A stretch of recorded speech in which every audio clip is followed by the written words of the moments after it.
Hello guys, welcome back. In this video, I'm gonna show you how to see watch history on Facebook.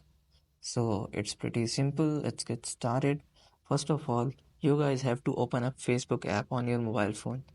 So after opening up Facebook app on your mobile phone, in order to see the recently watched videos on Facebook, you guys have to tap on the video section which is here on the top right corner.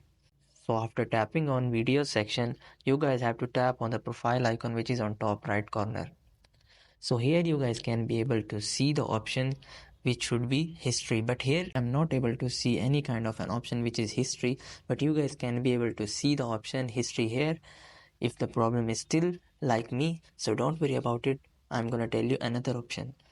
So go back and back, and here you have to tap on the top right corner of options button. So here you have to just scroll down and tap on the settings. So after tapping on settings, you guys have to scroll down, and here you have to tap on the option which is activity log.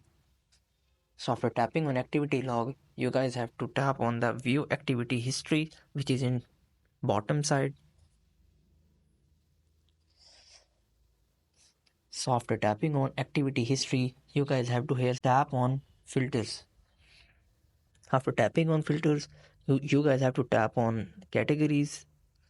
Here you have to tap on the first option which is your posts, and here you have to tap on the photos and videos. So guys, this is the second option in which you guys can see recently watched videos on Facebook. So that's all for today guys. Hope you would like it. Do like, share, subscribe. Thank you so much. Bye bye.